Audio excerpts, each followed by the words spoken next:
Good evening, televiewers. Welcome to Prime on My Media Prime, the first edition for this week. An edition that is going to be looking at how effective our parliament, comprising the National Assembly and the Senate, how effective this structure served Cameroonians. Are they satisfied with what they have been able to receive from these houses?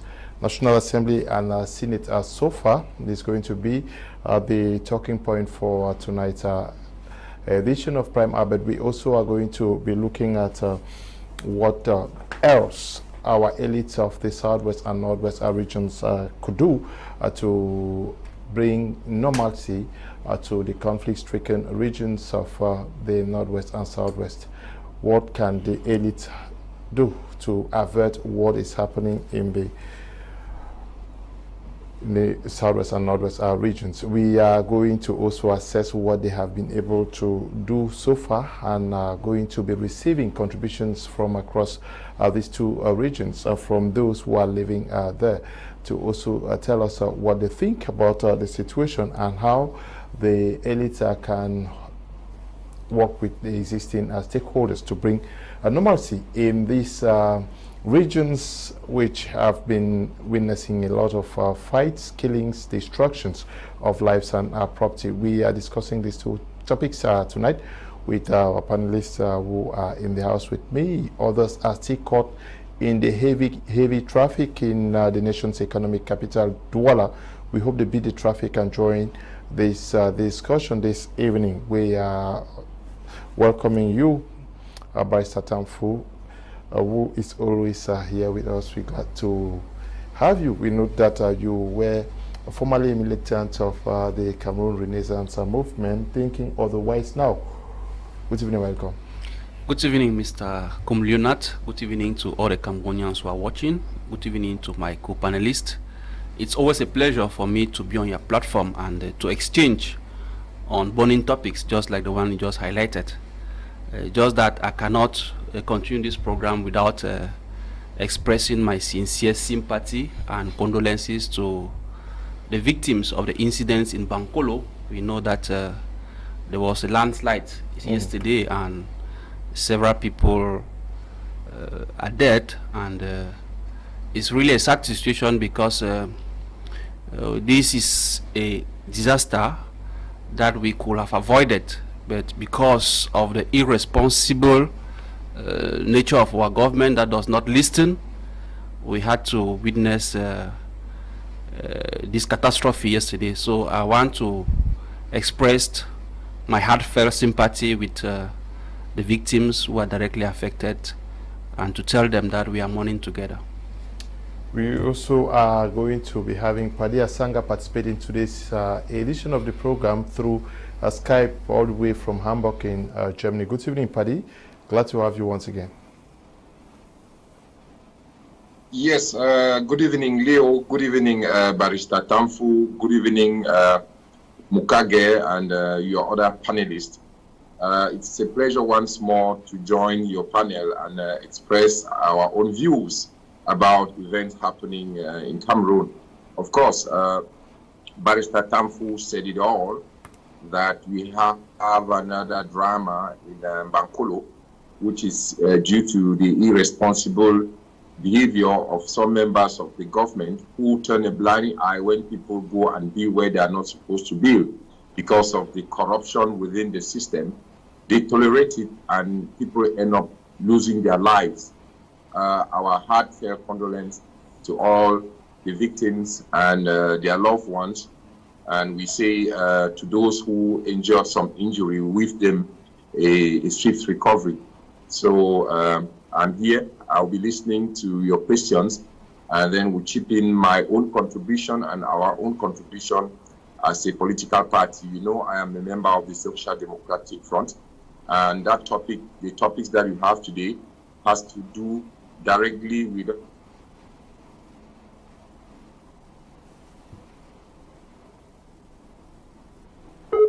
Okay, connection problems there with us. Paddy, if you are still there, can you just write on? Yes, as I was saying, the topics that you brought up today are directly related to those of us who are militants of the Social Democratic Front, and what elites should do or what elites should not do as far as the crises are concerned. I think those are very touching topics, and I will be very happy to give my own contribution as an individual and also speak on behalf of our party that has done a lot to see into it that the crisis is brought to an end, and that played their role as parliamentarians. No matter how few they were in the parliament, they did all they could do, but nobody was listening to them. And here we find ourselves today. Thank you. Okay, sitting in for Prince Joel is Tamai Jarvis. We hope Prince Joel is able to beat traffic and join us in the course of the program. Good evening, welcome. Good evening, Mr. Kum. Good evening to Barrister Tamfu. Good evening to Paddy, and of course, my condolences to the families of those who lost their loved ones in Bankolo. Quick recovery to also those who sustained injury. It's a kind of difficult situation. I think it's a two-way shared responsibility, in as much as the government, as some panelists have indicated here, has responsibility, and so too we of the other side, the people, also need to have some level of personal responsibility, also to know where we build. I think that there is a shared responsibility, and we are witnessing what is happening also here in Douala. Oftentimes the government say don't build here, you see people still struggle to build, and when you ask them, they say if they are forcefully evicted, they say the government is wicked, and sometimes you hear they will say, if we will not build for here, where are we going to build? And so it's a two-way responsibility. I want to this is a wake-up call, so those who are also living in some of those areas, especially in Limbe too, look at the areas where some people live and which is prone to landslide, and the government has actually in some instances warned.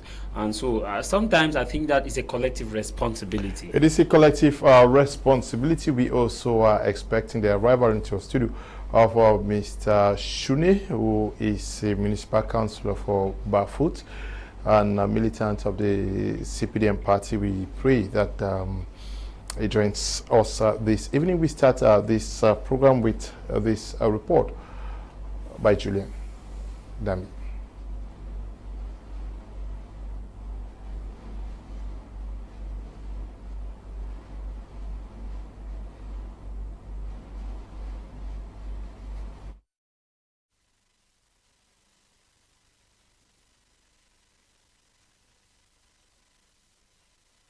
To speak up in support of the ideas propagated by the coalition of Cameroon federalist groups and activists. That is, they have to realize that the people would like to have a federation if they cannot have independence. And it is clear that the people reject war. But secondly, they have to realize that the people are wounded, the people are traumatized. And in addition to that federation, we need to have an independent Truth, Justice and Reconciliation Commission for all the war crimes committed there. So the elite of Northwest and Southwest, if they want to help with the situation, they have to start speaking up in support of federation and in support of this Truth, Justice and Reconciliation Commission. Only then can we begin to significantly weaken the power of the separatists. I think, to me, the first thing is that an armed conflict begins to be solved through lobbying for ceasefire. So I will split that the elites should first begin by lobbying with the government to take the lead and proceed with the ceasefire. When that is done, the lobbying continues again to lobby for the freeing of all those in detention and even those who have already been sentenced in relation to this crisis. The third again is still lobbying for amnesty to be given to those who are in detention and even to those in the diaspora. And lastly, they should lobby for a meaningful dialogue in which there will be the aspect of some political concessions made, especially in terms of governance, financial distributions, and the other aspects that are necessary to bring some unanimity in terms of the aspects of marginalization that is also part of the conflict.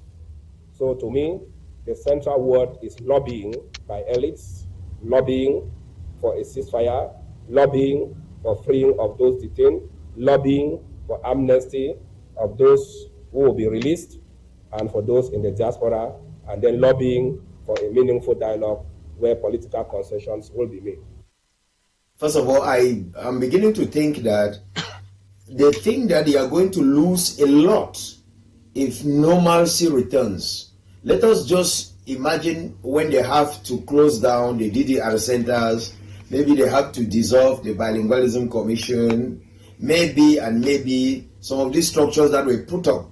There are even some Anglophone ministers who are ministers today thanks to the Anglophone crisis. So all those elites cannot cut the branch on which they are sitting and feeding. So they will always like to pretend as if they are backing their people and also showing government that they are doing some work so that they can wait for appointments to come from A to D. So it will be funny to say that the elites are completely silent. Now, what more can the elites do in order to stop the killings in the Northwest and Southwest region? I think that the elites should stop playing political games. They should stop using the opportunity that there is chaos and then climbing up political ladder. I think they should be sincere.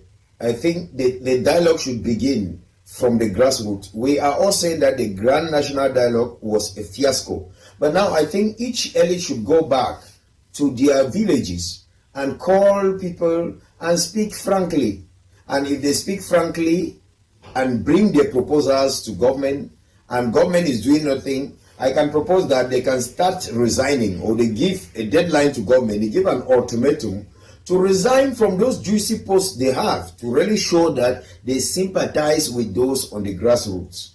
Because if you keep complaining and you keep occupying the juicy post in Yaoundé, we will think that you are merely shouting and you are not crying. We think that they are shedding crocodile tears. So that is what I propose to them, that first of all, they can go back. Each elite should go back to its grassroots, to its village, call those who are involved because they know them, starting with the quarter heads and the quarter heads. They discuss frankly, they gather their aspirations and whatever problems they will stable, and then channel them in one voice to the government, and also giving an ultimatum to the government, threatening to resign from their post and willing to actually come to that.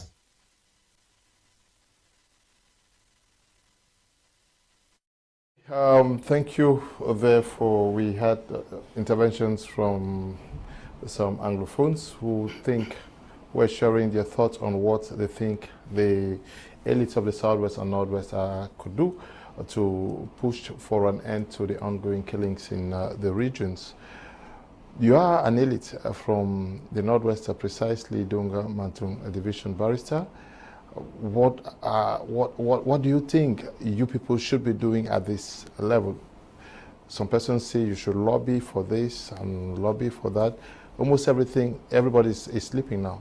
I think as an elite, I think we should pick from the works that Christian Cardinal Tumi tried to do, because we have various dissenting voices, and we have not yet resolved that. You will see some people are still talking about federation, while others are talking about unity, others are talking about maybe secession. So I think those various dissenting voices should agree or come maybe for a meeting so that we see which voice weighs compared to the other. I think if we pick it from where late Cardinal Tumi wanted to organize maybe an all Anglophone conference, let the Anglophones themselves, when I say Anglophones, I want to refer to people of former Southern Cameroons, which is now the Northwest and Southwest region.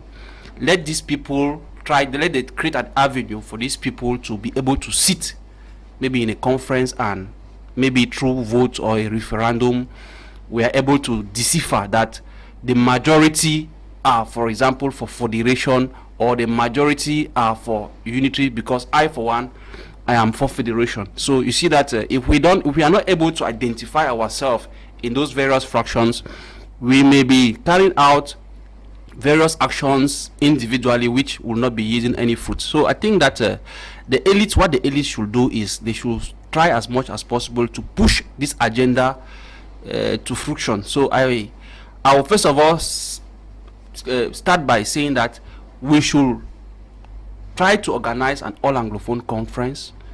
When that is done, we'll be able to know whether the majority are for federation, before now trying to put out strategies on how we approach the government.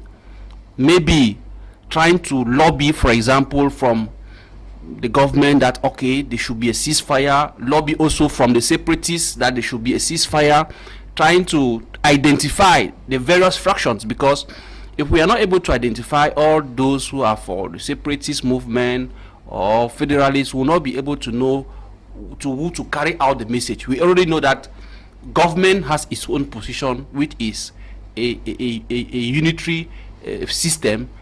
Maybe now, maybe trying to lobby with the government, maybe to try to see, okay, maybe if a federalist system can best resolve the problem. And I think that if we are able to identify the problem like that, and then also create avenues for all people, all those who are in prison, because if we don't start by releasing some of these persons in prison, you will not draw sympathy to all what you are doing. So the elites should be able to approach the government and say, no, people have been arrested, and for 7 years now, I think they should continue with that process of releasing people that were arrested, as they were doing when they were trying to make sure that the situation should not escalate. So it's been quite some time. People have not been released from those prisons. We don't know how the legal proceedings that were engaged against them, whether they have been able, the judgments have been rendered in some, and what is the situation. So if we try to advocate these kinds of positions, and then also we know that how important also the diaspora is in all what will be discussed. We should not exclude the diaspora in all what we'll be doing. There should be an avenue maybe for them to benefit maybe from amnesty or some form of largesse from the government, so that they too are able to express themselves or give their own opinion. And I think that if we do that in all sincerity, in all genuineness, that okay, yes, we are trying to look for a solution, I am sure that if all the elites put themselves together, we'll be able to have at least pick some solutions. Tamai, Travis, the elites of the Southwest and Northwest regions certainly have been targeted severally from different quarters, and some even left their respective divisions, villages and regions, and are now taking up about in either the west, center or littoral regions because of the ongoing crisis. But before I get to you, Paddy Asanga, do you think the elites can move things further from where they now stand?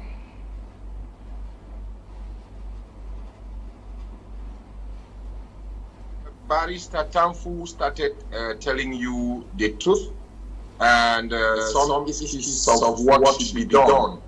There are many ways to look at the Anglophone crisis as it is today. You know, many initiatives have come up, starting by the IR list. You have the Dr. Monzo's Anglophone Dialogue Forum, up to Cardinal Tumi's Anglophone General Conference, and some of these initiatives were welcomed by good faith people who are back at home, and some of these initiatives were rubbished by people who thought that it was their way and the only way. So the truth is this: the elites, they have a very strong role to play, and they have a very strong voice to offer. And you want to understand that the elites of the Northwest, they don't have the same problems like the elites of the Southwest. Those in Boya, they have different grievances than those in Limbe. Those in Bui, they have different grievances than those in Menchum. And at the time when late Cardinal Tumi was working with some of us, the idea was to go to all these communities and try to drum up, get representatives from those communities, let them come and sit with the elites. Because if we like it or not, whether we like those Anglophones in the government or not, they are Anglophones and they also have their own voice. So the idea of stigmatizing people and saying that we are going to shoot our way through, I don't think it's a good strategy. So if some of these elites in the government, they start looking at things from that perspective, forgetting the benefits that they will get, that they would stop getting when this crisis ends, then we will start getting solutions. So I think that this thing should be community by community. Ask yourself that why is it that there is relative peace in Libya? The elites in Libya, they came together and did something that other communities could emulate.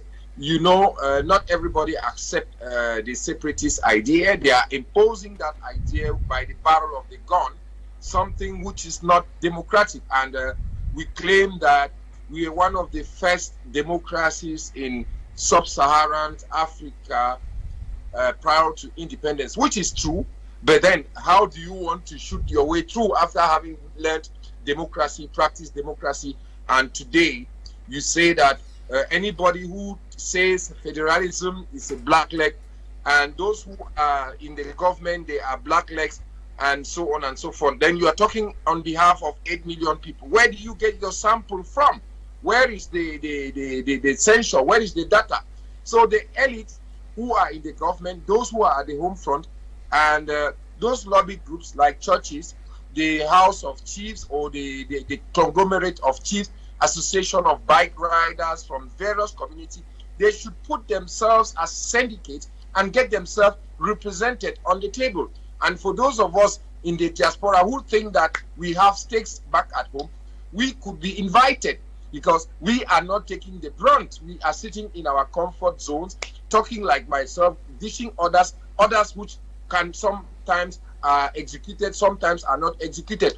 Can you tell me that there is anybody here in the diaspora who can come to Cameroon, go into the bushes and say he will take the gun from the hands of those boys? No. I think we have moved past that stage where we managed to convince those who were convincible to leave the bushes and come and join us so that we look for a peaceful solution. That is the path that Cardinal Tumi paved together, and we got the guarantees. The truth today is that no boy or girl has been killed that was taken out of the bushes. No. And if you have some who have been killed, they were not done by the military, it was not done by the government. We don't like that government. And then we should also be able to say the truth to our people. So our elites should start thinking about this idea or reconvening, because it's not a new idea. We are not inventing the wheel.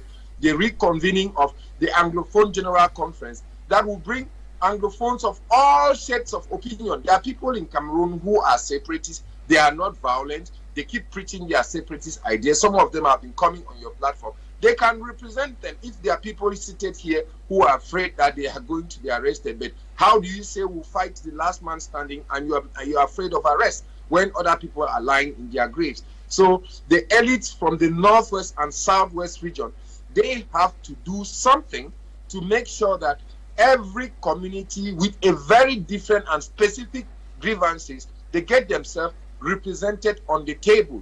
That is the way we are going to do it. And these elites, they are our chiefs, they are our parliamentarians, they are ministers, they are people like Barrister Tamfu, opinion holders, they are militants of political parties with very strong views, and talking heads like you and myself who are always on TV and trying to give our own contribution or share our own opinion. I think if we go that route, we'll start finding some excuses of a solution to what we are witnessing today, Mr. Leo.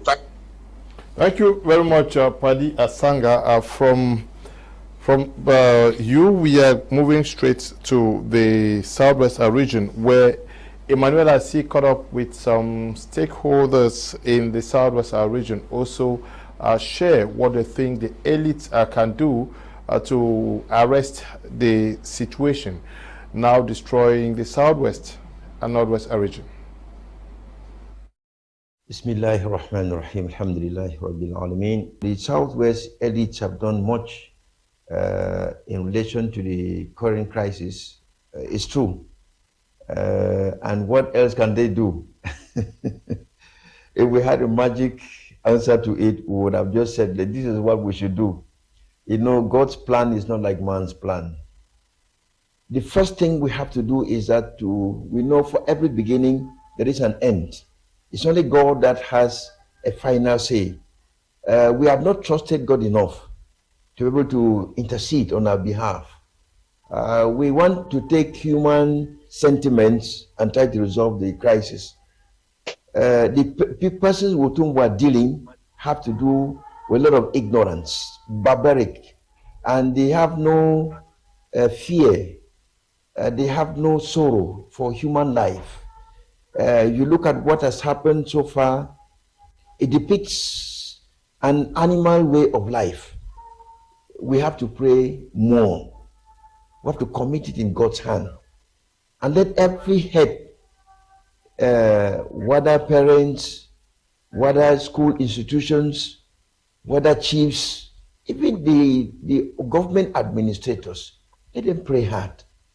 Let them ask God that where did we go wrong? Where did we go wrong? And in their quiet time, they will see where the solution will come. You cannot put up fire by bringing fuel. Sometimes, you know, when you see what generally we say in our parlance, they say when you meet a madman and you were in the bathroom taking a bath, you had undressed. Then the madman, whom everybody has known that is a madman, he picks up your dresses while you are in the bathroom and put them up and start running. If you come out of the bathroom naked and shouting, please, madman, madman, who do you think they will consider a madman? Concerning the crisis and what Southwest elite need to do again, I suggest everything started by from the grassroots level. And I think that for we going from the bottom top, we should start from the lower side. And for the Southwest and Northwest elites, I think we should do more sensitization in communities. How should we do the more sensitization? By inviting leaders, community leaders, chiefs, inclusive women leaders, and persons with disabilities, because everybody's voice counts, because everybody has been affected in one way or the another since this ongoing conflict in Cameroon. So, as an advocate, I will suggest that all our elite from the Northwest and the Southwest should come at one. We do the community-based approach.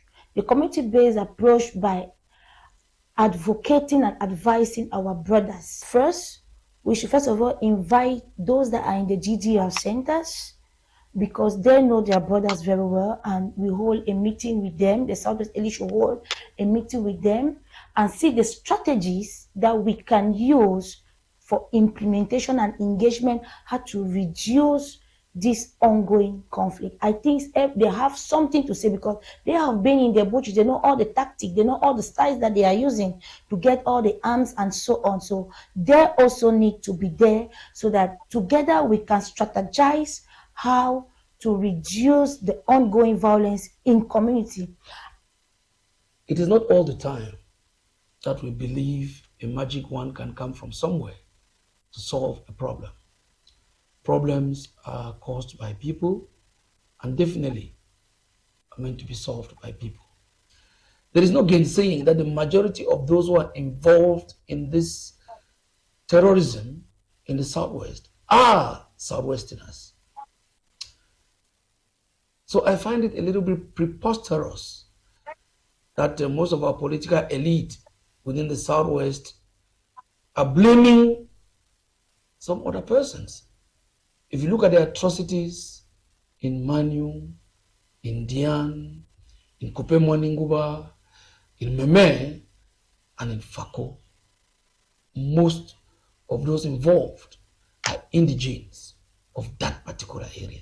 The cultural elite, which is definitely being carried out by the traditional rulers, they have to go around and institute their traditional authorities, both to those who are members of their villages and those who are not indigenes of those villages. Because not being an indigene from Great Support, but being a support person means I have an interest in respecting the edicts of the support chief. I have an inherent right to live within that community, not to be waved aside.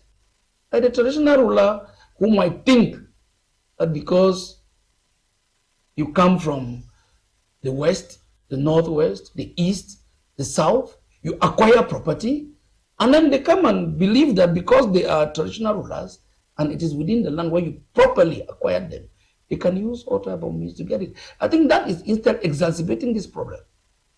We should not politicize these things. Those who are suffering are one, the children of this region, both those who are out of the bush and those who are in the bush. I can tell you that if there is an amelioration in the condition and ways of life and the way we perceive others within our areas, this particular issue can be easily talked over. You can see that the diaspora effect is not as strong as it used to be. So those who are on ground are those handling the problems. And therefore, it will be easier and much more efficacious to discuss, convince, express love and concern for those who believe in Republican institutions.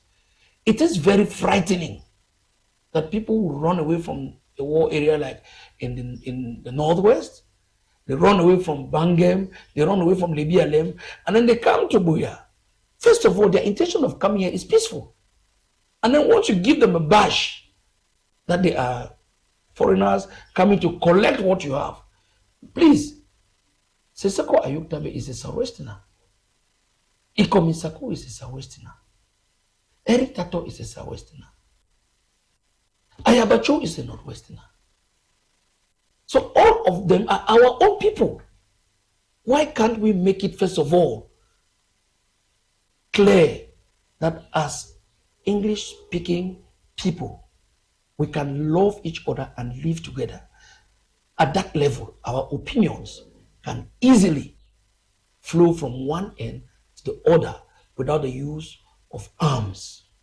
The problem, which is today referred to as the Anglophone crisis, can only be resolved through concerted efforts. And I think there is very little that elites, like we choose to call them, can do, because it will require that they go beyond party politics. Recently, we saw members of parliament from the Northwest region collectively reacting to what is thought was injustice on them within the CPDM party, relating to what some member of parliament in the northern part of the country said. Now, if we could see such concerted efforts from elites in relation to resolving the socio-political crisis in the Southwest region and in the Northwest region, that would be fine. Remember, I started by saying that there's very little they can do unless if they have to go beyond party politics. That said, I think elites in the Southwest, like in the Northwest region, need to be able to react more concretely by reflecting the aspirations of the people. Unfortunately, when we continuously sign motions of support, when we continuously make declarations in line with just the policies of the administration in place, it does not help matters.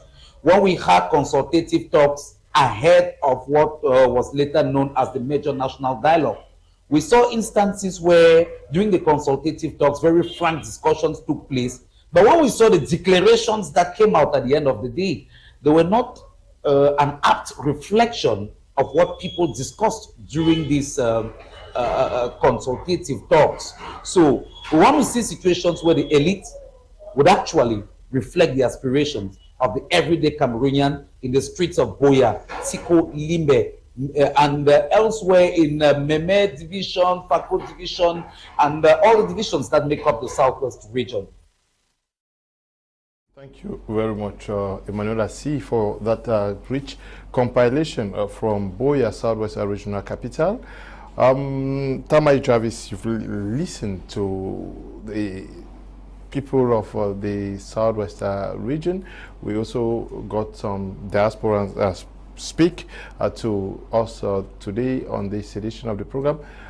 Many persons think that they should lobby for this and that, but Joseph Wenu thinks that there is very little they can do, going by what has happened so far? I think I want to laud the efforts of the elite. We must see that they have done something, though it may not be in line with what many of us expect, but at least there have been a bit of meaningful actions that have been carried out as far as the problem in the Northwest and the Southwest region is concerned. However, there is room for more. And I want to align myself with Joseph Mbangwenu to say that there comes a time in our history when we must keep aside our personal interests and focus on the interests of the people. Because even in the Bible says that if you preserve something, you will lose it. But if you lose something, you will gain it. And on that pretext, I want to lay my explanation on that is that the elite, on this other hand, feels that when they decide to want to hold on to what they think it is power, they will lose it. And when they are losing it in terms of the powers of the people, Mr. Leo, I remember prior to the Grand Measure National Dialogue, we all saw the consultative talks that were ongoing. We saw how frank discussions held in the Northwest region, in the Southwest region, in frank discussions, and people who were actually given the opportunity to express themselves and to their position. And at the end of the day, what came out from the resolution was what shocked many, because in most of the discussion from Kumba, from Boya, from Limbe, from Bamenda, from all the areas of, you see, what can the elites do now? I think what they can do, the first thing is, like Barrister Tamfu said, go back to the grassroots. They have to go back to the grassroots. They have to talk to their people in the language that they will understand. And the language that the people will understand is a language of going back to them, listen to them, and not dictating to them. Sometimes it just, the elite can go to their divisions and reduce their subdivisions and call the villagers together and listen to their stories. You know, from their stories, it's easy now for them when they get back to the upper and the lower chambers or to the respective offices to now lobby to say, okay, this is what is happening, this is what is happening. And so they have not had that enough time to want to listen to them. I know it's a difficult situation to get to these areas because we must first of all acknowledge that some of these elite are caught between the devil and the deep blue sea. Because sometimes if they want to do something genuine, they either attack black leg, and also sometimes if they want to do something for the will of the people, some other elites from different regions or within their same party will call them a sympathizer to some of the people who are perpetrating some of the violence in the Northwest and Southwest region. So the grassroots, the second thing that this elite will have to do, Mr. Lewis, is that they will have to keep away their political cap. When we are talking about political cap, we are talking about the aspect of looking at the crisis from the position, from the angle of the interest and not the position. Now, we know that the official position of the government, it is that decentralization. But now, what is the interest of the government? The interest of the government is clear, which means the interest of everybody. The interest of the government is that there should be peace and stability in the respective Northwest and Southwest region. And that's why the government is proposing that effective decentralization will go a long way to give the people the right to be able to control their resources autonomously. But the question now is, Mr. Liu, when we had the Grand Measure National Dialogue, how many of these elites actually went down to their divisions, subdivisions, to their villages to explain what they were discussing at the dialogue, to explain their own position, what they tabled at the dialogue to that meet the aspiration of their people? So you see, when we have a situation where you don't communicate with your people, it gives the people a whole lot to think that nothing is being done. The other time on your program, I said that justice should not only be done, but should be seen to have been done. There could be a lot of things that have been discussed or a lot of solutions that have been proposed, but the fact that you are not communicating with your people, the fact that you are not in touch with them, it gives them a lot of assumption, and when somebody starts assuming, it's not a good position. I think the major problem these elites have is communication, and if they don't get their message to the public, most of them rarely go out on TV interviews to explain some of the decision or what step they are taking. So it's something that we want to appeal to them. We are also already in the company of Mr. Shunneh, who is here with us. He's a municipal councillor for Bafoot Council and a militant of the Civilian Party. Good evening and welcome. And as an elite, what do you think you people can do more to helping to resolving the crisis or watering down the tensions and killings that are ongoing? Yes, good evening, Mr. Leo. Good evening, Jarvis. Good evening, Barrister Tamfu. I'm delighted once more to be here. Your question, as I always put it, you always have very trivial questions, but I'll go straight to answer it. I think the elites of this country have done so much in trying to preach peace, in trying to preach national unity and integration, in trying to preach tranquility. And you bear with me that we had a general revolution that came up in 2016 that has been hijacked by some hoodlums, because I think the people who are causing mayhem on our people now are no longer secessionist fighters. They are no longer people who are going in for separation. They are, how do I call them? In simple terms, they are bandits, because I think that the agenda of those who initiated this secessionist movement was not for kidnapping for ransom. So I'll join my voice to the elites of this country, and particularly to those of the Southwest region and the Northwest region, to call on our brothers and sisters who are in the bushes to come out, because peace is primordial. Education is a fundamental right of our people. Access to health care, freedom of speech, freedom of thought, they are all fundamental rights. Even by design or by error, if this nation that they are longing for becomes a true nation, all these fundamental rights that I've enumerated above are going to exist in this country.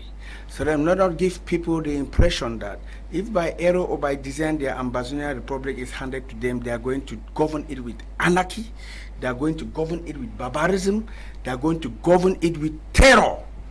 We think that at the level of the Cameroon People's Democratic Movement, we are in accordance with the government, with the resolutions of the Grand National Dialogue.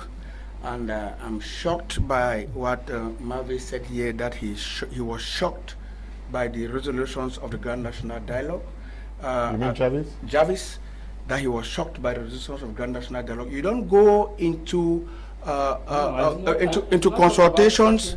Shocking with the resolution. I said I'm shocked that most of the earlier have not gone to the field to explain to their people what they actually talk about the major national, and for the people to understand what the government has done and the outcome of the major national dialogue. That was what I said. The fantastic resolutions of the Grand National Dialogue that we have refused to understand the in-depth of this great gift unto us as the special status is very rich. Our people have not taken time to get into it and read it and understand.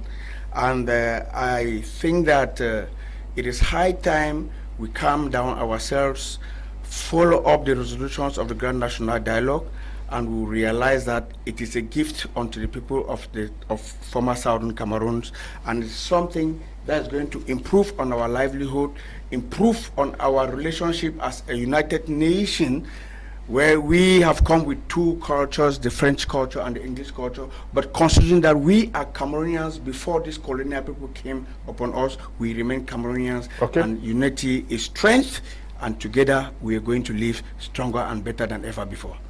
We also take a listen to some of the people also talk about what we are discussing here this evening from Bamenda, Northwest Regional Capital, through the microphone of Charles Akebwa. The ongoing socio-political crisis where there is a lot of killing within the Northwest region. You are one amongst the elites and even one who is doing so much. How can we end this killing in the region? Thank you very much for this opportunity. It really beats my imagination when people who grew up together start killing each other as if there is no blood, no remorse, and no history of the past and everything. And I want to be honest with you people. Cameroon, as any other country, have experienced this. These are, we call them the post-conflict events, things that come up, and I believe we need to work in collaboration with the forces of law and order and with the people around us. The killings are being done by our own children. The killings are being done by our brothers. We need to reflect back on our home upbringing. We cannot grow up with people that we studied with them, we ate with them, and at the same time, these same people come up to start killing us with some information of black legs. And I want to ask these people, what are the evidence you have on the table to tame somebody a black leg? You go around killing. Are there evidence? I am the district chair of SCF Bamenda 1. I advocate for rights of the young people and for the people of Cameroon in general. Yes, Bia's mandate has not been the best, but has Bia military, before the crisis, been going to people's compounds, removing them and dealing with them the way we are seeing? Let us have a rethink. Let the community cooperate with the forces of law and order, because there are some people who are behind a genuine cause, but the cause have been spoiled. The cause have been derailed by some people with their evil objectives. We have a lot of people who have been out of prisons. Instead of them going through civic morality to be well educated and being integrated in the society, those are the same people in the bushes. Those are the same people who come to town and blackmail some other people like we are the separatists, and they are committing such atrocities. If you don't report such people, if you don't create your own vigilante among your community to identify those individuals, Pobia will not leave from Yaoundé to come and do it in Bamendankwe. The people of Bamendankwe are responsible for their security.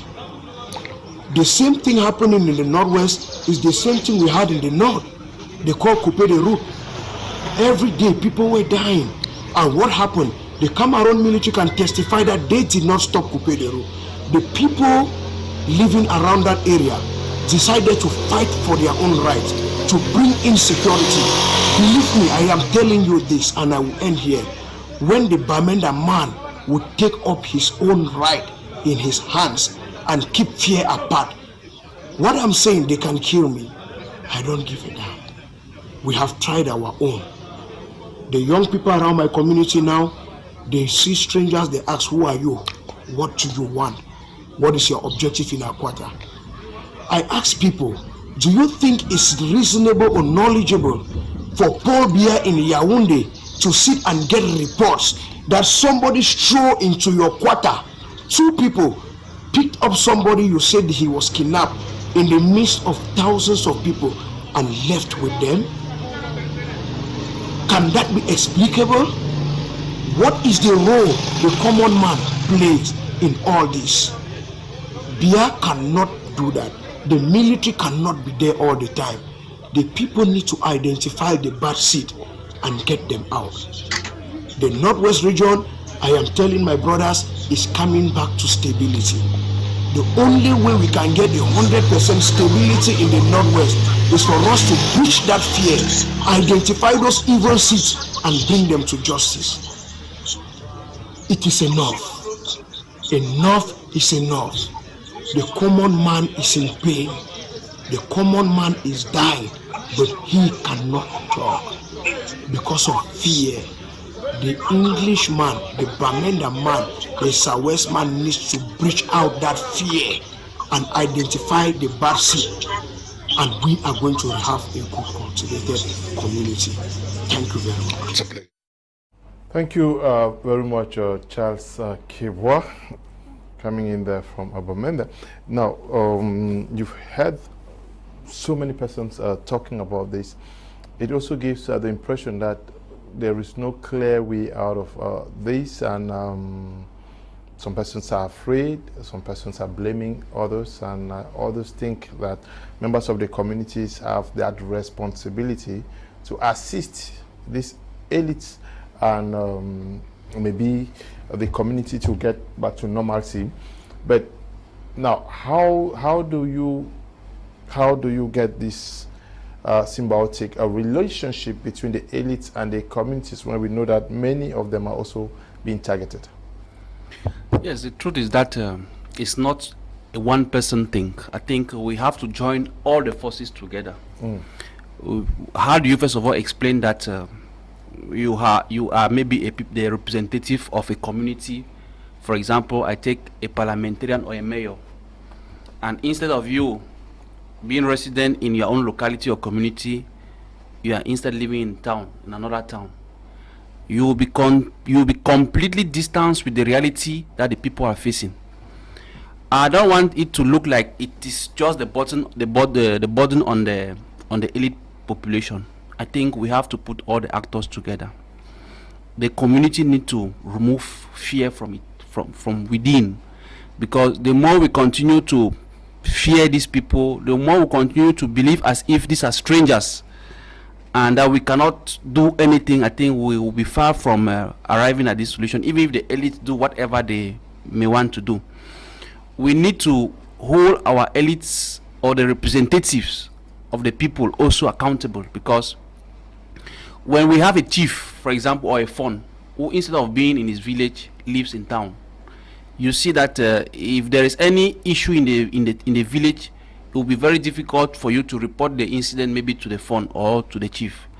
So I believe that we need to put all this together, and we also need to do a lot of communication. I believe that we have not been communicating so much. Our rate of communication has reduced. We used to see how maybe some elites will gather themselves, they go to the field to talk to the people about what should be done, or what they think that if we really want normalcy to come, what should be done. We have also not seen our elites being engaged into a lot of social activities. You know, before you want to convince a community or a group of people, at least you must go towards them. You try to use some strategies of togetherness that will make them understand that you actually feel for themselves. But when, for example, we had the last legislative and municipal elections, and you see people have just been dashed out seats, municipal seats or parliamentary seats, without them actually communing with the community, talking with the community, knowing the grievances of the community, going back to that community maybe to implement some of the projects that maybe they have at hand. You see that we'll continue to revolve around the problem without actually targeting the problem. So left to me, it is not, if actually we want that normalcy should return to those regions, we should engage our community, we should engage the elites. We have seen other communities are living without problem. For example, in the Donga Mountain, maybe when you look at Kambe, there is relative peace there. When you look at other regions, maybe like Boya, there is relative, how are those people doing? How did their people do? I think their elites got themselves more engaged. And this can not only be isolated. I think that even those who are in parliament, for example, we have not heard our parliament talk about this, apart from the SDF representation that was there at the 9 Legislative Assembly. But since the 10 Legislative Assembly came up, we have not had any issue talking about the Anglophone problem.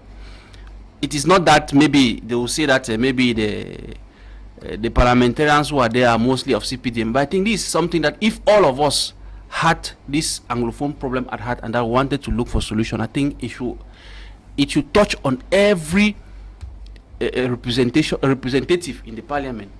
If they can come together as even CPDM parliamentarians, I think if we want to count the parliamentarians who are in those regions, I think there should be at least 50.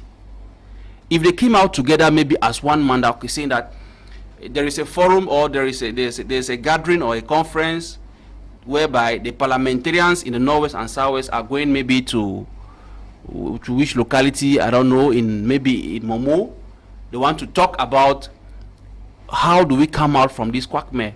So I think that if we carry out some of these activities, the people will see that no, actually these are people who are having concern about us, and they will begin to maybe take some other positions. But when you blame some of the chiefs and elites who are not residents in their quotas and villages and divisions, you know that some of them are being targeted.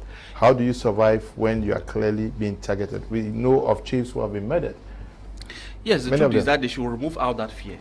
Yeah, but if you are a chief, if you are a fund, for example, I think there's some authority that you display when you are in your village. But we have you could put up a vigilante group, for example. Have you not seen a situation where almost 11 chiefs were kidnapped, taken? Chiefs. But maybe the chiefs will not only maybe do that only with maybe his immediate guard. I think even the government will accompany such a chief who wants to go back to his village, because I remember sometime the Minister of Territorial Administration said funds should go back to their villages. So if these funds can maybe write to the government to say, okay, I want to go back to my village. Maybe for a start, they should maybe assign minimum security. You go back there and you try to survey the area. From there now they'll say that, okay, you have come, this little security is there, they try to maintain the security, and then from there they start to put maybe a vigilante group that will continue the security work. So I believe that if we only want to be talking that no, they will be targeted, let them stay. I know how funds behave in the Northwest and Southwest. At least they have some sort of authority. When a fund says something, people respect. You'll even be surprised that it will even come a time where the fund will say, arrest these people. You'll see all the community will come out maybe to arrest them. Funds will run for their lives. But that's why I'm saying that funds will run for their life if they could take back courage to go back with the assistance of government security. Yes, they could go back with assistance of government security. Okay, I see it feasible. Paddy Asanga, you've certainly been following up. What strategy should the elites themselves put in place today, when we know that their security is also not very guaranteed in these regions? Severally they have been called to go back and engage in grassroots dialoguing with the population. How do you beat fear, like Barrister Tamfu suggests here, to go back and muster the courage to talk to the people that, if you speak here, I will order for your arrest? Yes, Mr. Leo, I want to start with Barrister Tamfu a little bit. And we should also factor in the fact that funds and chiefs are auxiliaries of the administration. And, these things are planted in community, and some of these funds at the beginning were naively supportive of this Amazonian whole thing, and then it backfired. They realized themselves, and then they became a target, and that's why they left their local areas. Some of the funds who have had their own position without supporting the Amazonian and standing firm, having political position, because we know that funds today, they also vote, the influence vote we know about from Angwa Forwos of the CPDM and so on. Some of those funds have held their positions and they are still there. So for Barrister Tamfu to say that these funds can go back to their villages and go about their normal activity, I think it is playing into the cards of these people. Unless he wants to say that the funds will have to go back and be protected by the military, and then call the people in the palace and give them instruction under the protection of the military. If that's what he's saying, then it might be right. But Mr. Leo, this is something that I'm going to say. It will sound like auto-glorification, but it is not. Remember that in August 2018, the chairman's residence in Babatu village was burnt, and it was burnt by some children who are Babatu children and others who came from Chomba and from Bali and all that stuff. And what happened was this. When I came to Cameroon, I met the chairman. We sat in Tarikon and spoke, and I told him that these are our children, and I don't know why they are doing this thing. Permit me to go to the village and talk to them. And the chairman said, but how would you talk to people who don't listen? People have given my all, and today they are taking orders from the diaspora to say, I said, but Daddy, I'm going to speak to them as somebody from the diaspora. And they all know that there is nobody in Santa Bamenda Central and in Babatu, right up to Bafutu and some parts of Bali, right to Santambe, and who thought that I will not be an Ambazonian, because they know my agility and they know my hostility towards this government. But my hostility towards the government doesn't warrant me to pick up a gun and say I want to separate Cameroon. So this is what happened. I went there. It was on a Monday when there was ghost town, and I was driving a pickup. When I was coming up in the village, I discovered that the roads were deserted and people were running into the bushes. Until I got up to the market square and identified one of the teachers who teaches in Baba in government school Baba. That is called Ningo. So I called Ningo. I said, Iyo, what is happening? Why I see people running into the bushes? He said, no, it is because of what happened. They came and burned the chairman's house, and the military came here, stormed some places, and took some boys who were responsible for that. I told Ningo that please go and to tell them that no, it is Paddy Asanga, a boy who has come to meet them, and let's have a conversation. These guys, they came out of the bushes and they were listening to me religiously, and what they were expecting was that I should tell them that this fight is a legitimate fight. We are fighting for independence. I told them the truth. I said, look, I live in the diaspora. I'm coming from the diaspora. I've been with these people in the diaspora, and please, if you are going to say you are an Ambazonia and you go and pick gun, know that you're fighting for a lie and you are going to die for nothing. You have seen many people have been killed, and I don't want any Baba child to be killed. They started telling me the details of how it happened that Nijon's Fundi's house was burned. They gave me all the details, saying that they got the instructions from Bishop John. At the time, Bishop John was he was with this and calling himself DOD or commander in something military wing or something like that. So I told him that this Bishop John, you will never see him. He will never come to this village. You don't even know where he comes from. But he sits there and is giving you orders to go and burn your chairman's house. Today, you people are running into the bushes when you see cars coming in and all that stuff. So they asked me, what is it that we are supposed to do? I said, anyway, you people should stay away from all this thing because it's not going to take you anywhere. You're only going to plant rancor and revenge and anger in this village, because those who are burned chairman's compound, chairman has his followers, and chairman also has his distractors. So you people are basically trying to divide the village into make the village a conflict zone where this person will be attacking this person's family will be attacking this person. So you people should desist from that. And I went back and met the chairman, gave him a report of what happened in the village, and the plea was that the chairman should withdraw the complaint against the unknown, which he did. And when he withdrew that complaint, at that same year, 2018, they organized a meeting, a Christmas meeting, where the whole village came out and we sat there and reconciled. That's why you will hear that in Baba 2 village, if you hear the activities of Amba, they are not children of Baba 2. They are coming from somewhere else to perpetrate those activities.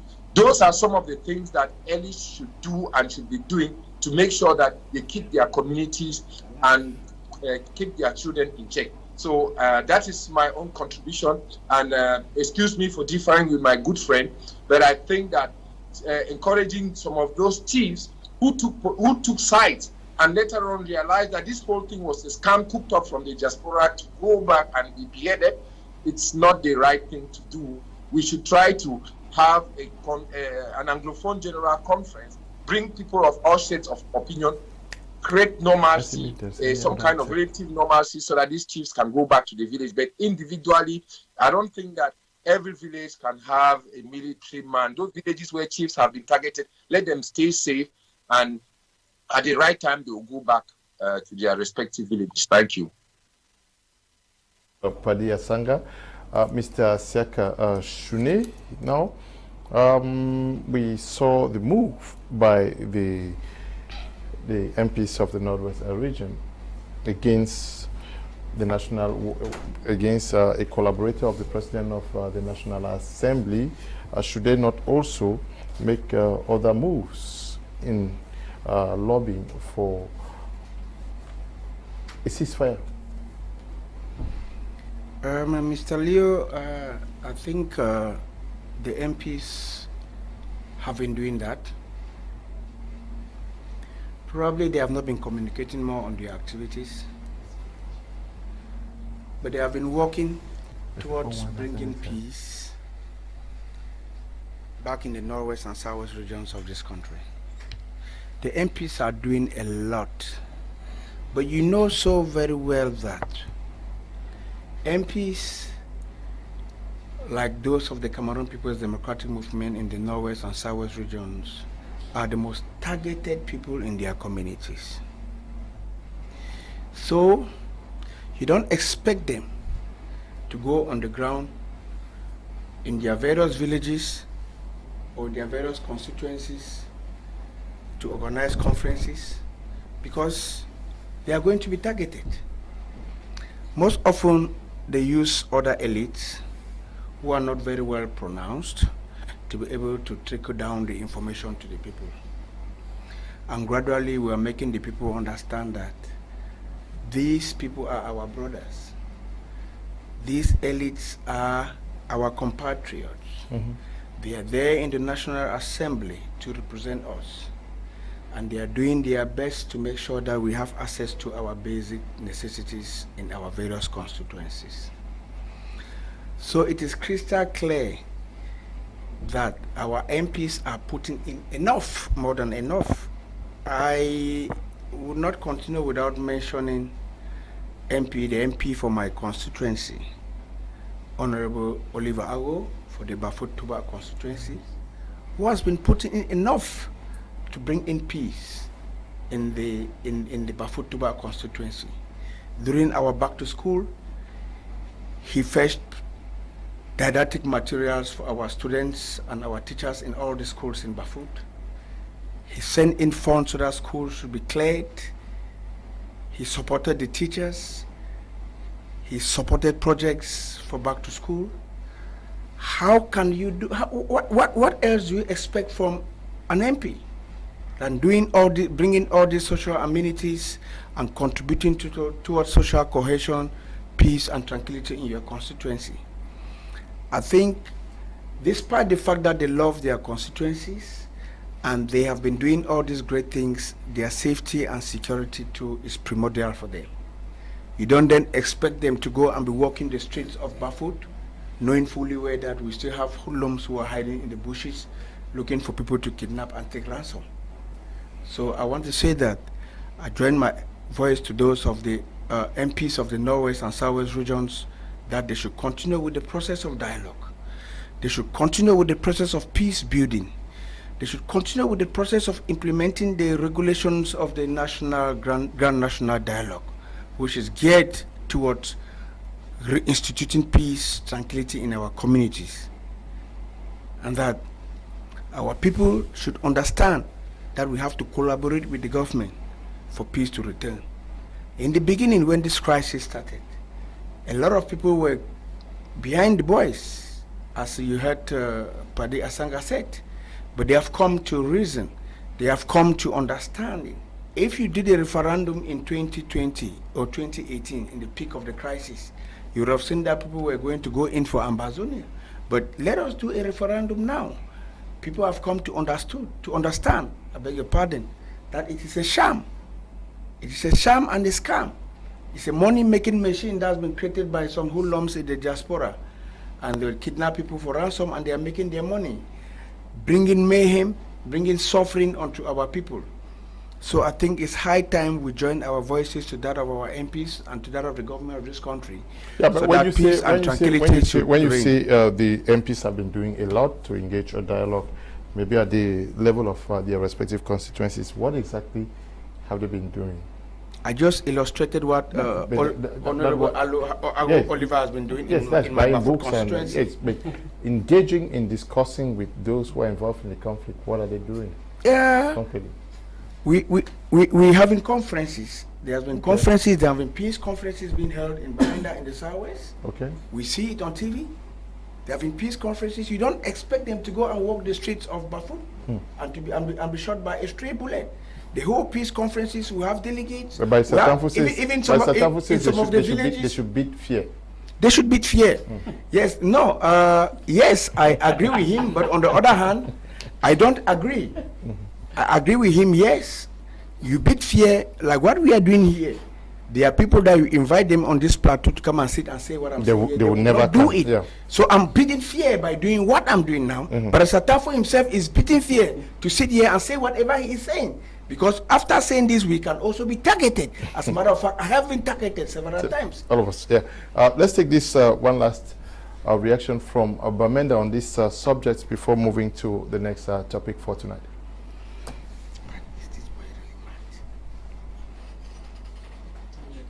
Okay, not yet ready. I have a brief reaction to what my senior brother Shunneh said. There's an element that I think we should identify here.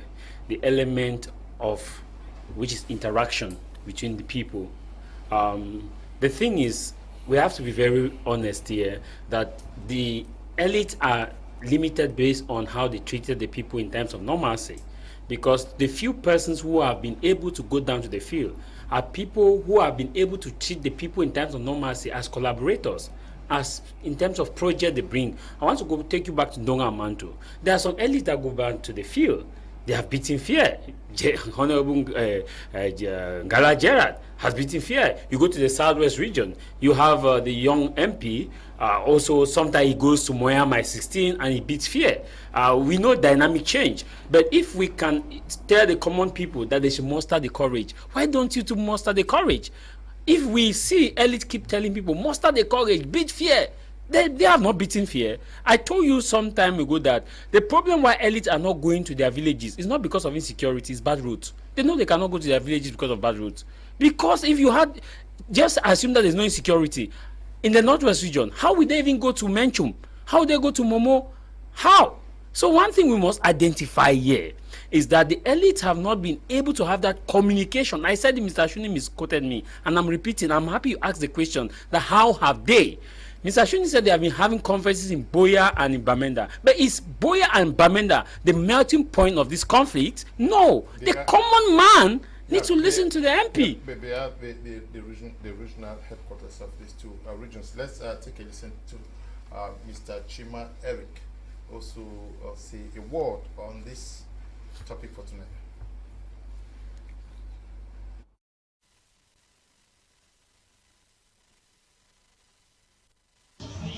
Even myself talking to you, I'm suffering. I'm just a little bit, let me say I'm a little bit lucky because I can move to places and talk and some people will listen to me.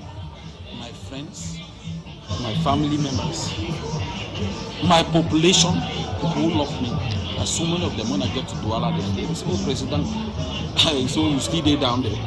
In Yaoundé, they say President is still there down there. Let me, I want to be very, very categorical. Everybody is suffering. But for the few. And it's time to stop the crisis. Let us all sit and look at the way forward. The only way, and I will tell you categorically, the only way forward is to get the people who can, because it's not a matter of talking like I'm talking to you in Yaoundé, in Radio Bamenda, up station. Get people who can go down to Kumbo, to Momo, people who can talk to the people and they listen. It's not a matter of whether you are a general, you are a governor, you are a mayor, or you are a minister. Your position is respected. Get people who can get down there, who can talk and they listen to them. When they go down there and talk and they listen to them, the glory goes to you.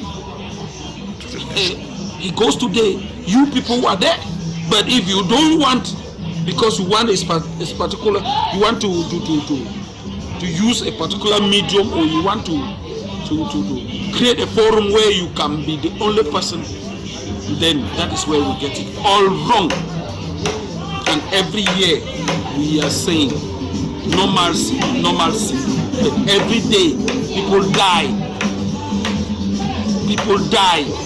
Somebody will not tell you. You know as a journalist. You testify on me. People die on daily basis. All of you know this. The other day people were excluded in prison. The other day a young man, they chopped his leg, killed him. The military, they have their role. You can't change it. But then there's a role that some people have to play, not the military. The military will tell us, help us, so that we'll fish these people out. Fish 100 out, 200 get back to the bush. Where are we heading to? Good evening once again to all of you who are watching this program, and we are moving straight to the second topic for tonight, which has to do with how well the Parliament of Cameroon has served the nation. We're starting this with this report by Fon Quinta.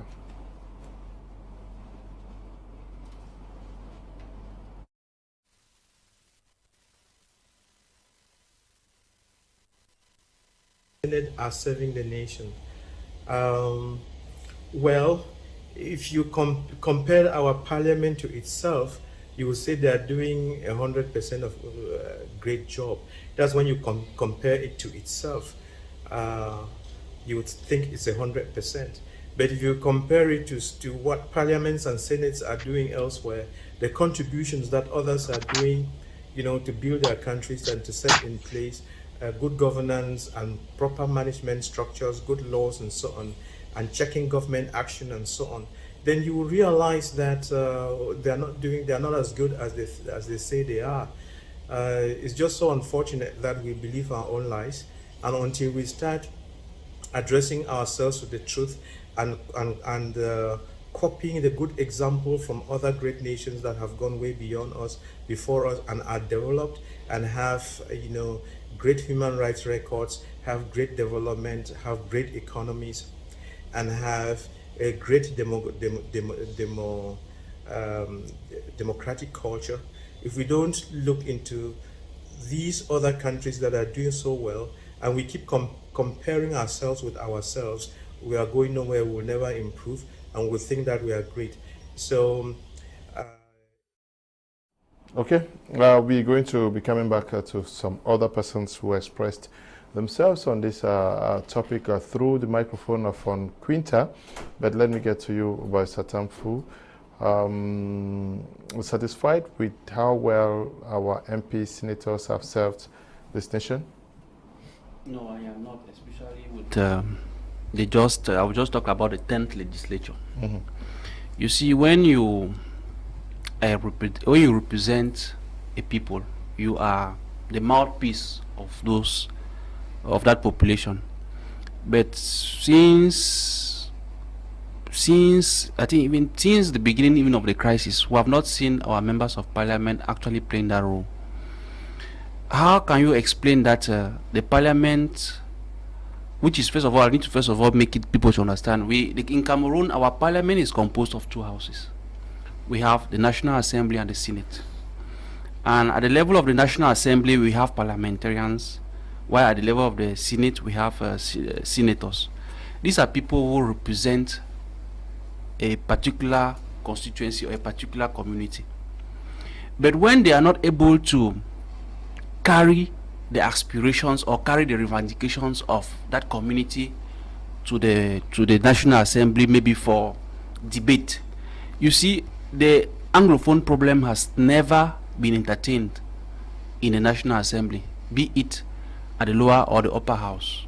So he will tell me that these people have not been playing their role. Me, I'll tell you that they have not been playing the role they have to play.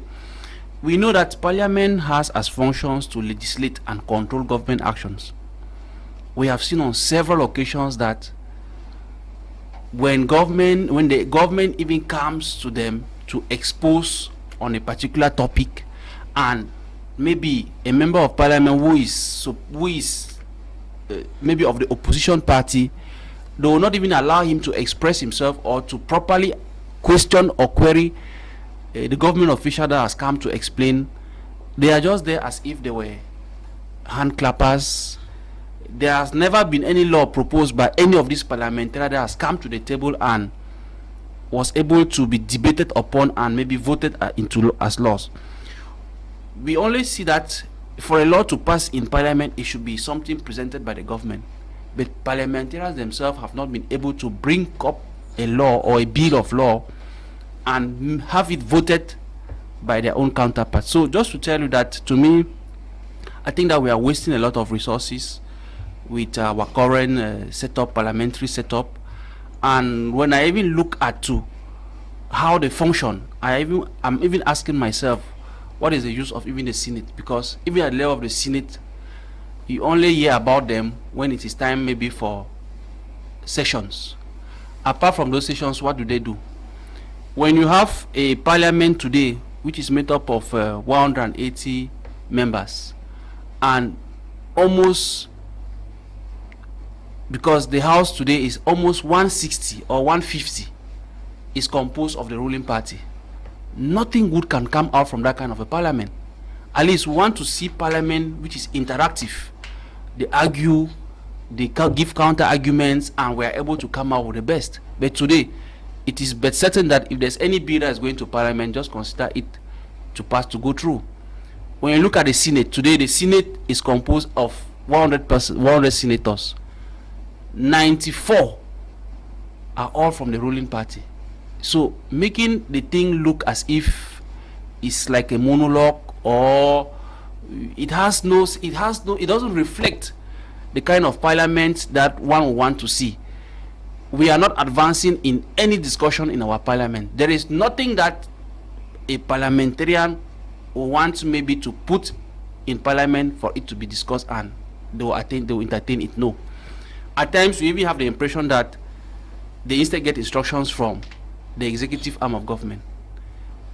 You see, when you have a parliament who is supposed to be like doing checks and balances on government actions, which is not actually playing its role, you only have your eyes to cry because they are just there to maybe feed their pockets. We have not seen them realize any project. I have not seen them realize any project for the past 2 legislatures. Others will tell you because the crisis is ongoing. But what about the other parliamentarians in other regions? We used to see them going back, putting pipe-borne waters, trying to see how they construct the roads. If there is any maybe mismanagement of a public contract, they may address it. But today, very few of our parliamentarians even try to advocate for the sufferings of Cameroonians. I've not seen any concrete debate on any of the societal ills that are touching Cameroonians that is being addressed in parliament. You have not seen them. Okay, you're not very satisfied with what is happening out there. Can we also take a listen to Paddy Asanga coming to assess what our MPs and senators have been doing so far? How effective have they been in checking government action and excesses? Yes, Mr. Leo. To be able to evaluate the efforts that parliamentarians and senators are doing in the various houses, the lower and upper house of assembly, you should go back to how they are elected and how they are invested to be able to become parliamentarians. When you get the configuration and when you get the way they are invested and how they get elected as parliamentarians, you understand the role of each and every parliamentarian who is voted into parliament. Some of them are just nominated in parliament, like those who went in for the 10th legislation. Those people who were actually voted in parliament, they did their job. You would also understand the configuration of the Senate. When you have a constitution that already gives 30 senators out of 100 to the ruling party or the president of the republic, what do you expect those people to do, to go against the person that appointed them to be senators? You will not have it. It doesn't work that way. The wrong has been done. The wrong was done long time ago by this 1996 constitution that consecrated Mr. Biya the powers to be able to appoint senators. Now, when you want, I would disagree again with my good friend Barrister Tamfu. Since the SDF got into parliament, I can tell you what the SDF has done. And the SDF has made several proposals on the minimum wage. When the Anglophone crisis popped up, the SDF manifested in Parliament. The SDF chairman wrote several letters to Mr. Biya without any response. They took it to the Parliament. Nobody, neither Anglophones of the CPDM or from other opposition party were ready to work hand in hand with the SDF because it was a proposition from the SDF. And that is where we found ourselves today.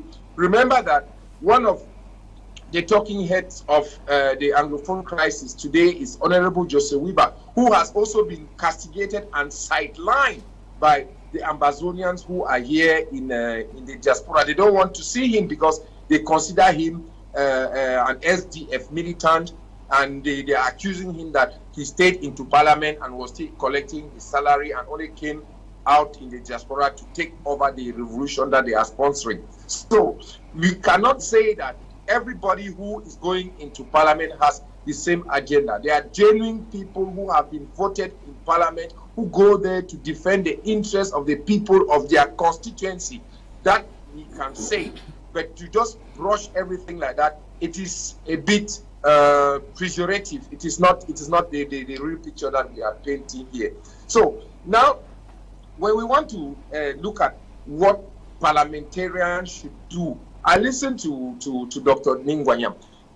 If at one point we have Anglophone parliamentarians in that parliament, and it is the same scenario that we had people in the Enugu House of Assembly who worked out and decided to converge in Boya.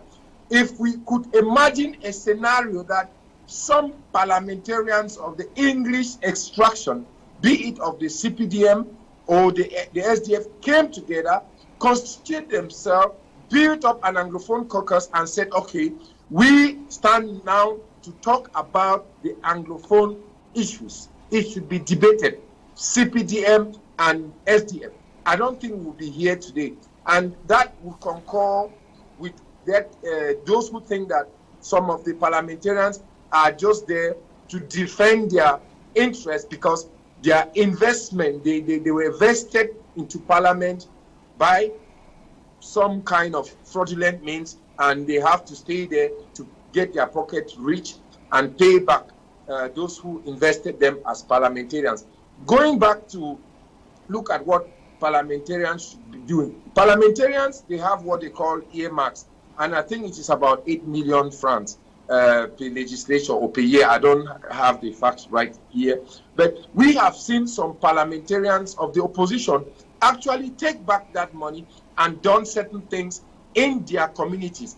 But what is the ruling party doing? What are the parliamentarians from the ruling party doing, apart from a few that we see doing? Because I am not here to paint everything black because I'm of the opposition, but we have also seen some parliamentarians of the ruling parties who are going back to their communities and igniting micro projects, giving benches to schools, and others making boreholes, others buying chairs, innovating schools and all that stuff.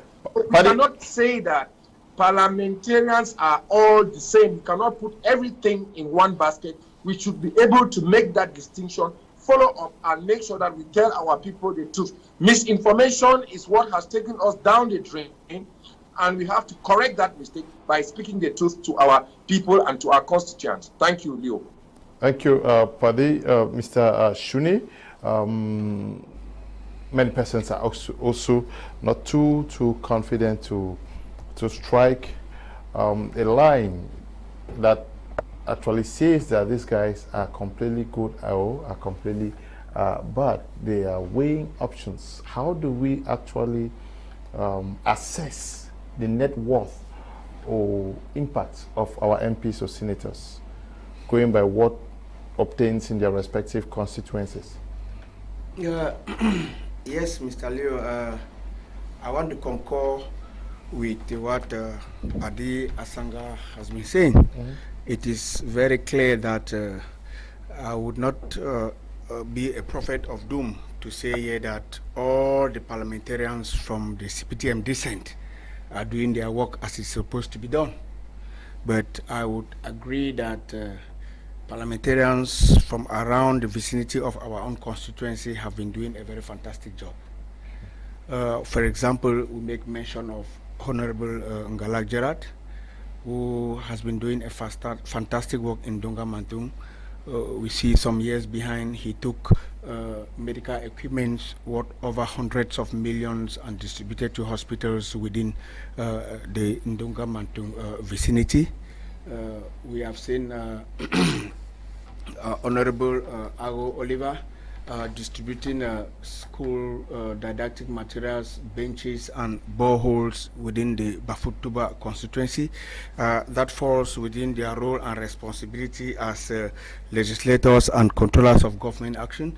And to that effect, we have seen live sessions in the Parliament, in the National Assembly, where ministers were being questioned on their budget and how they run their finances. I think they go on live on CRTV and I even think on other private TV channels.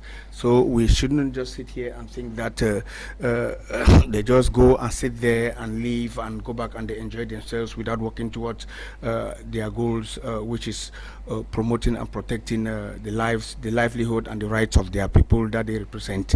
I want to make a few remarks on what Paddy Asanga said concerning SDF appointed senators. You have a senator like Muchingle from the SDF. Does he want to tell me that since he was appointed by President Paul Biya, so he is now answerable to the CPDM? No. No, the legislator is independent of the executive. So it's not because he was appointed by the President of the Republic that he becomes answerable to them. Then I want to make a flashback on what we just earlier discussed, that concerning our elites veering down to their constituencies. Last year, the Bafut Council, with the leadership of the mayor of Bafut, we went down to Bafut and distributed alongside all the councillors at the market squares and distributed school materials to children who were going to school, primary, secondary, worth millions of francs CFA. And just 2 weeks ago, the first deputy mayor of Bafut, Madam Miriam Chesi, went down with her organization and distributed school equipment to children in Bafut and other neighboring villages within the constituency of Bafut. And the Bafut caucus in the days ahead as well will be going down to distribute school materials and didactic materials and hospital equipment to the population of Bafut. So I want to add my voice to that of Barrister, who was saying that people should dare, and we are seeing how people are daring, but you have to measure the risks before you dare. While laughing, Jarvis, you have to measure the risks before you dare, because you don't just dare because you have heard that you go down and dare. I want to say that within the confines of the responsibilities of the members of parliament and the senators, which is to propose, legislate and control government action, I think they are doing a fantastic job, though not all of them are doing the same thing, but I think what they are doing is laudable. What they are doing is laudable. Let us continue listening to some of those that Von Quinta spoke with earlier today.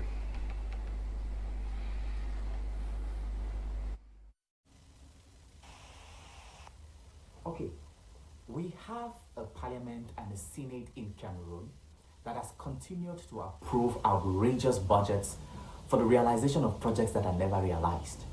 I know of an institution whose name I don't want to call, where the Senate approved 70 billion for the renovation of that institution. That amount could rebuild 2 of those kinds of institutions in Cameroon if they wanted to start from scratch. But 70 billion was approved for the renovation of that institution. That is how outrageous our parliament and Senate continue to approve budgets that end up in people's pockets. And these budgets that they continue to approve, that they continue to vote as budget for the country, will end up being paid in debts by my children, you know, far from today. We're talking about a country whose total debt is over 12,000 billion. We're talking about over 12,000 billion in debts owed by this country. And our budget, the annual budget, is at 6,341 billion. So how can we have a situation where a country's budget is 2 times less than its debts? This means that if we continue at this rate, Cameroon will get into a state of insolvency in the next 2-3 years. And who is going to pay these debts? Our children, our great-grandchildren. So how do we even say that the Parliament and Senate are working for the good of its citizens? We need them to sit up. We need them to sit up and be able to ask questions. Where is the money that persons are embezzling in this country ending up? Can they go fishing this money and bring it out of where people have stolen the money and kept?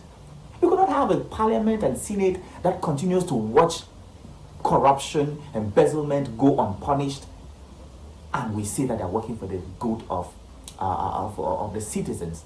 I think that they have very limited powers. And until we make institutions in Cameroon independent and capable of bringing those in power to book, capable of asking for accounts, capable of accounting for the use of Cameroonians' money, we will go nowhere. Our Parliament and Senate needs to be empowered. To me, those institutions do not have any real powers. They don't. They continue to depend on super powerful officials who dictate what kind of business takes place there and how things should go. So to me, there is a real need for these two institutions, the Parliament and Senate of Cameroon, to step up and protect the future of Cameroonians. We cannot be driving a country into incessant debts. As a member of the media fraternity, I would definitely not want to think that our National Assembly, our legislative institutions have done really much for us, because we've been clamoring for the Information Act in Cameroon, the Right to Information Act in Cameroon, and we have not had.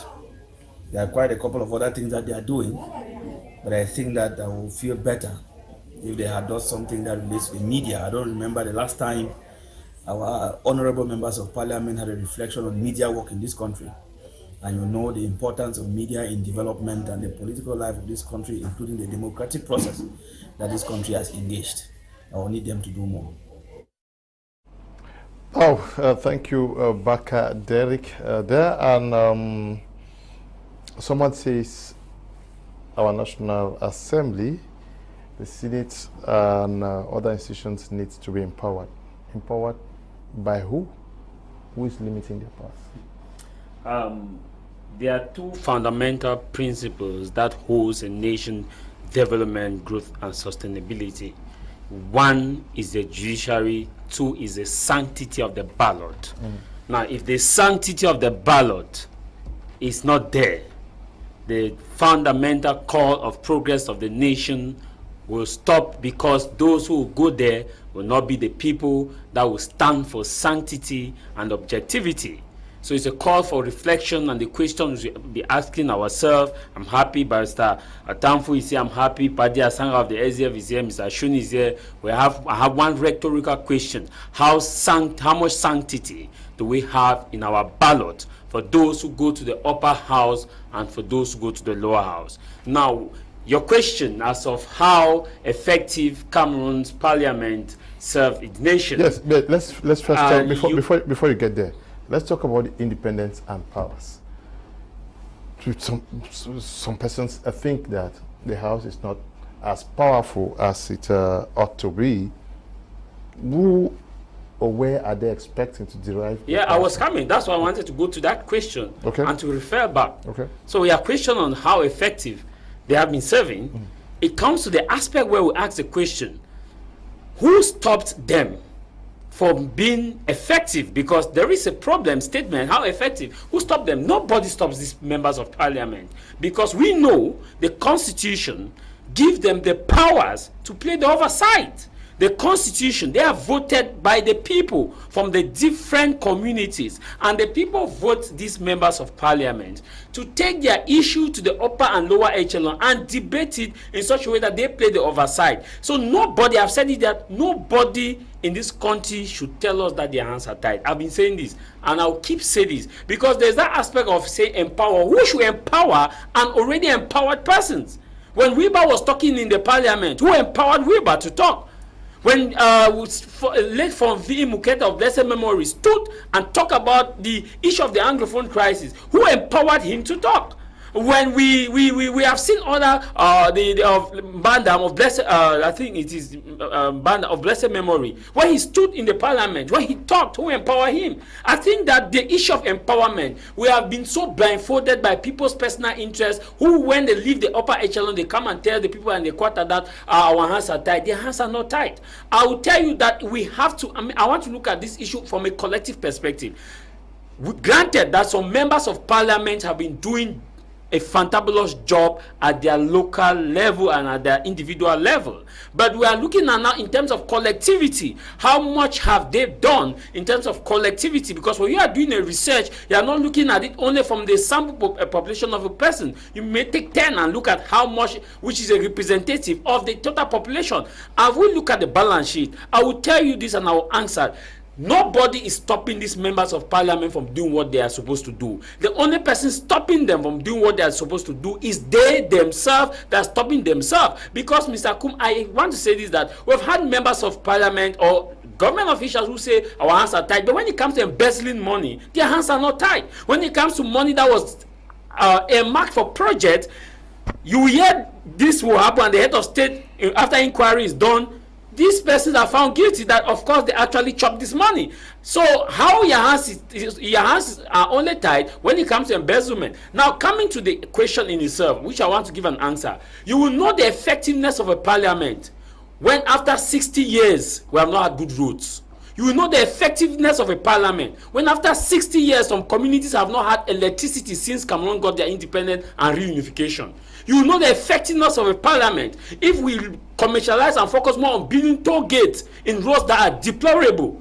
Then you know the effectiveness of a parliament. You also know the effectiveness of a parliament when you hear that projects that are earmarked year in, year out are not being carried out, and you will know the effectiveness of parliament. You will know the effectiveness of parliament when they take home packages of most, if not all, of those who are working in offices and other sectors cannot take them home. Then you know the effectiveness of parliament. You also know the effectiveness of a parliament when you see that the educational sector is having issues. You will know the effectiveness of parliament. And there are ingredients of analysis you take to measure how effective lawmakers can be. I want to make this clear distinction for some who are still not aware of. The parliamentarians don't build roads. Parliamentarians don't construct bridges. Parliamentarians don't construct classrooms. Parliamentarians are oversight personalities. These are persons who are charged to uphold the sanctity of the ballot and also charged to hold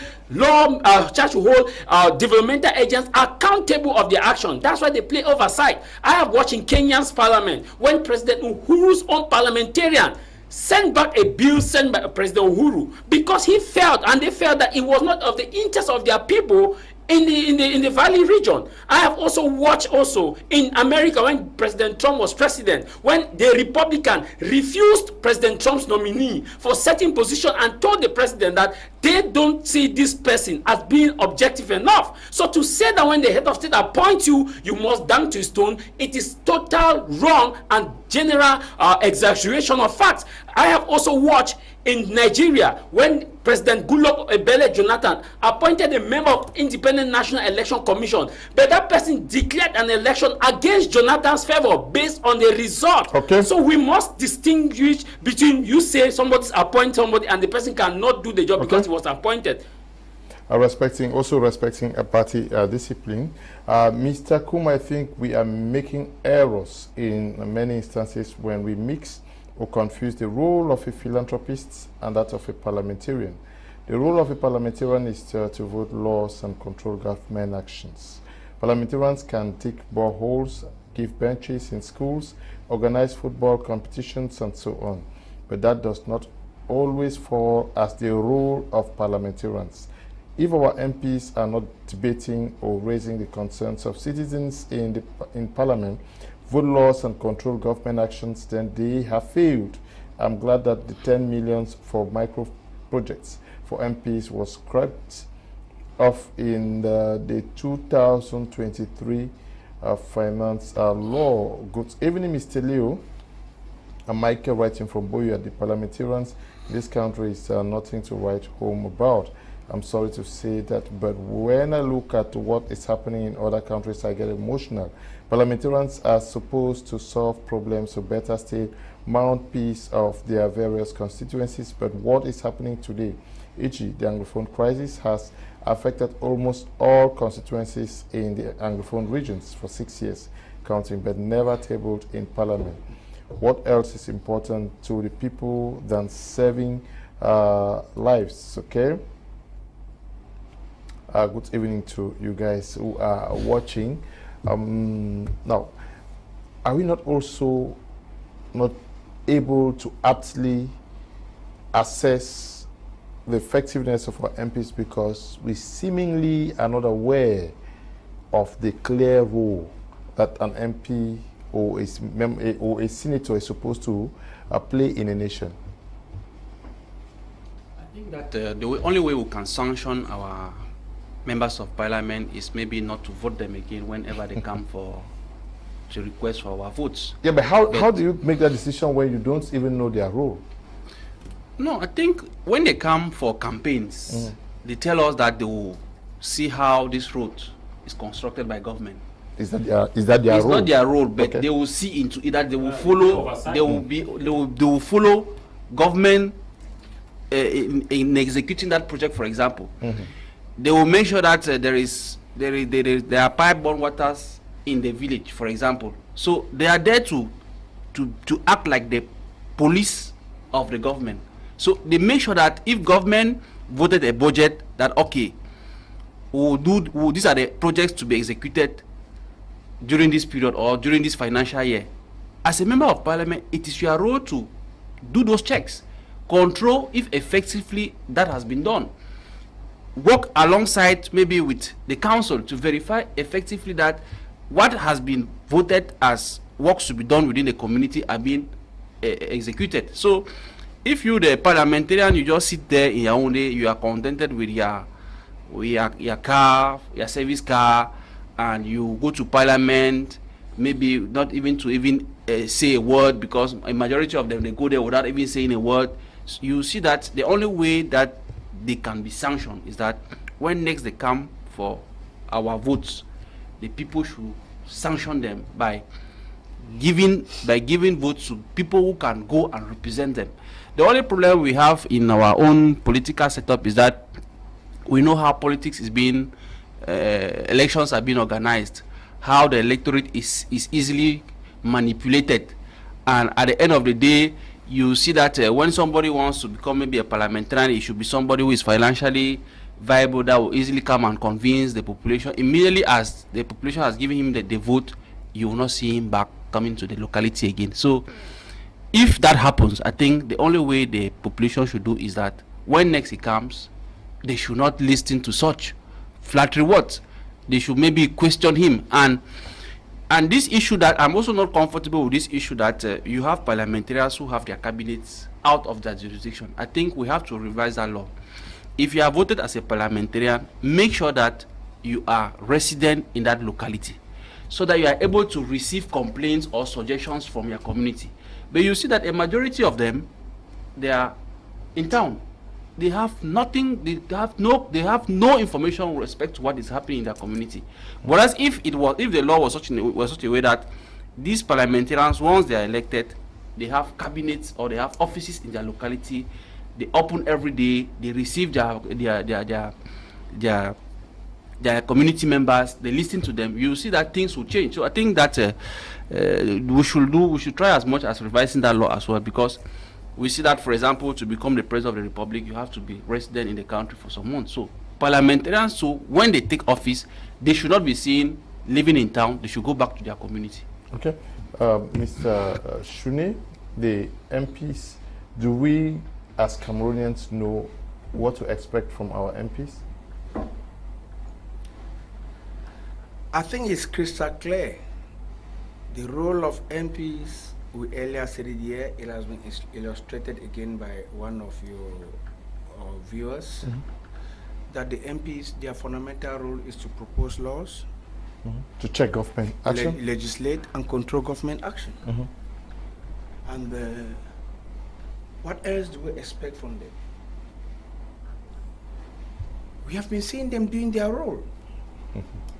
Okay. I beg your pardon. It's like we want to push these people to the wall to go within the confines of what the law defines them to do.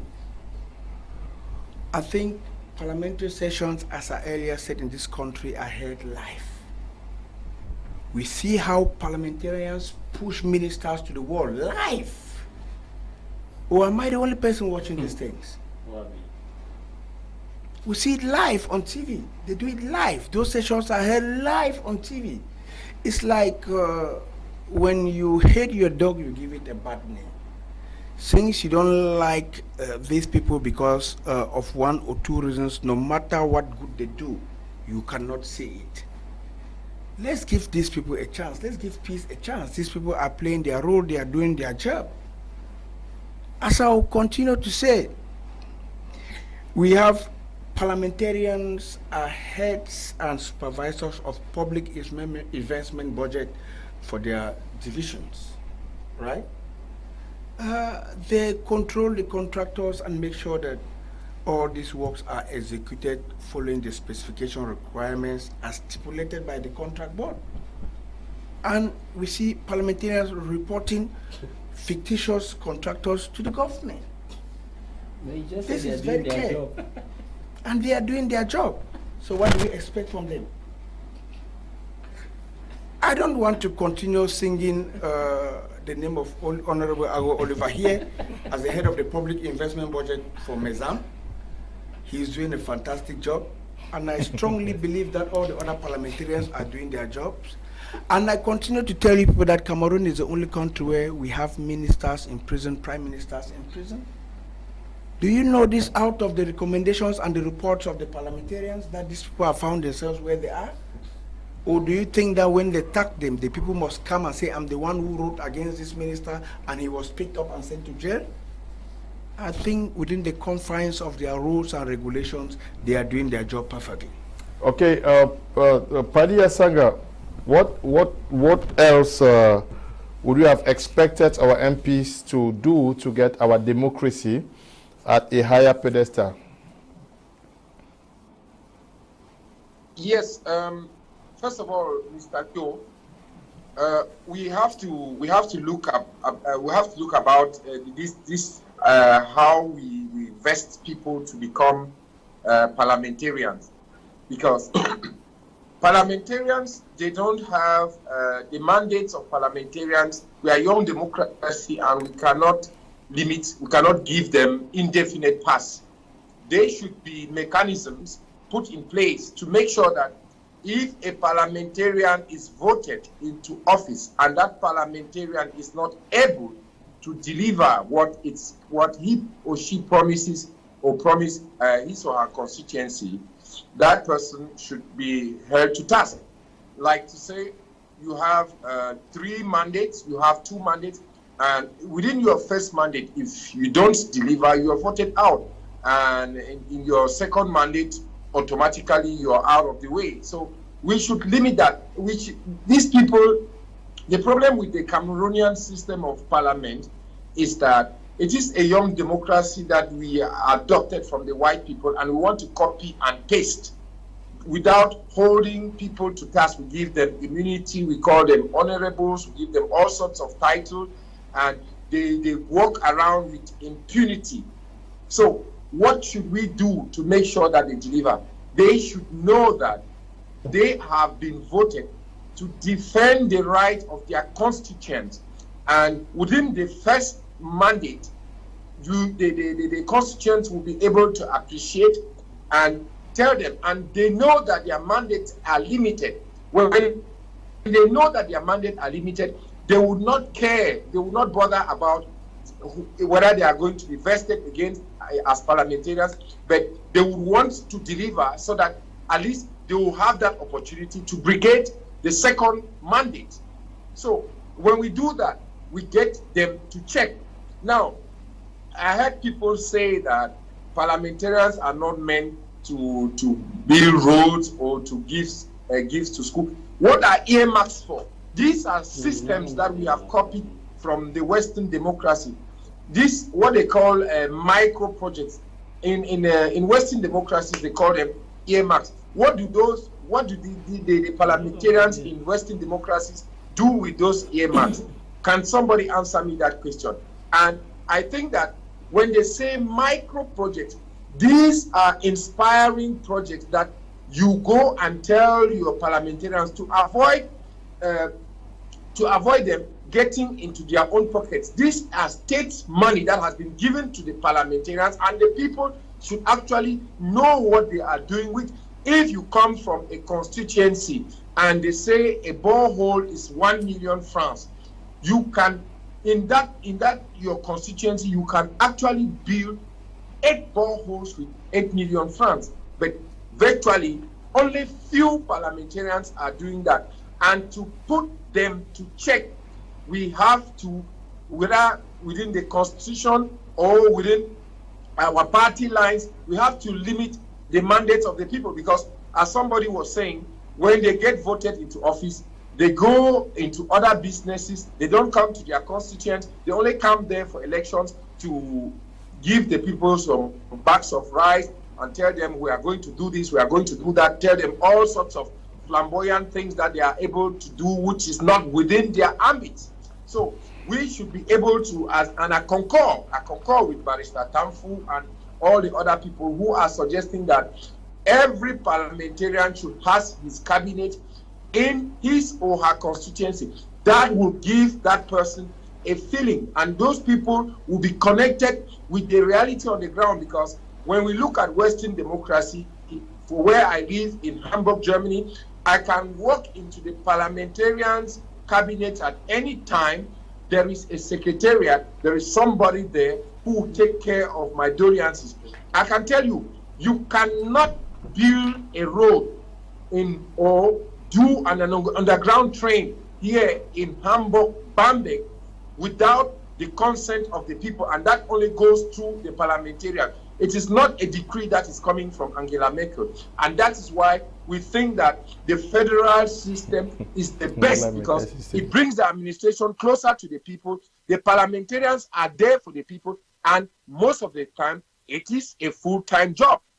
It is a full-time job where you have to talk with your people, deliberate with them, take their doleances, and then you go now and get protection from the government. Whether you're getting your finances from abroad or from whosoever, there is a supra jurisdiction that will protect your interest and protect the interest of the person who's coming to invest in your constituency. Thank you, Mr. Liu.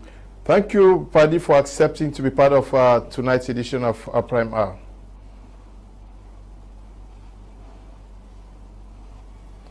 Paddy is gone. I don't know. Yes, Mr. I want to thank you very much. And I will always be there when I'm invited, and when the topics are the ones which I think I can contribute something. I want to invite also everybody who's on the panel to come to our convention and see how democracy works. I think the SDF is the University of Democracy in Cameroon, and we stand strong to demonstrate that in our upcoming convention. Thank you. Bye-bye. Something that crossed my mind, Mr. Leo, that parliamentarians are voted under the political platform of a political party. And that political party has got its manifesto. So you don't expect that because somebody was voted as a parliamentarian for a constituency, he starts acting out of the ambits of the rules and regulations governing the manifesto of their party.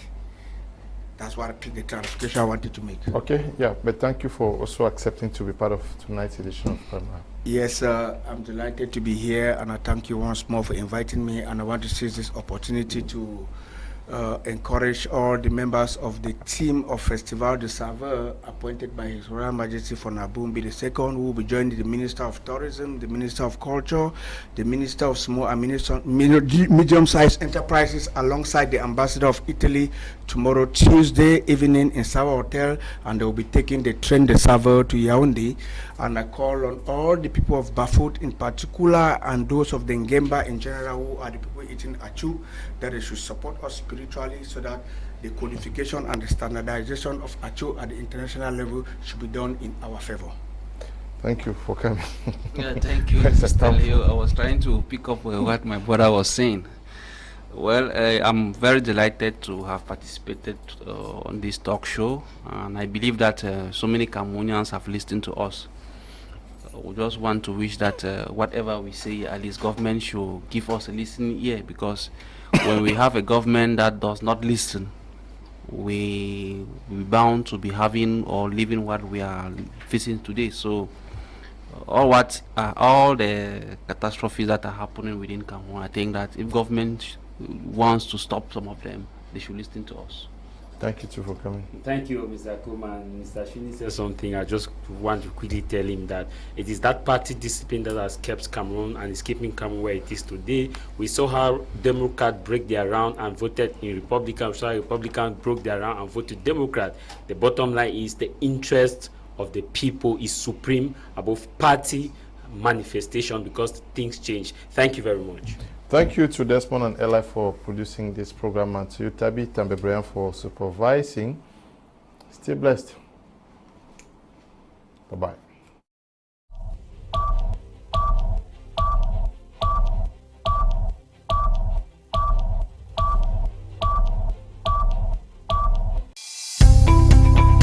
Welcome to a new world of TV broadcasting.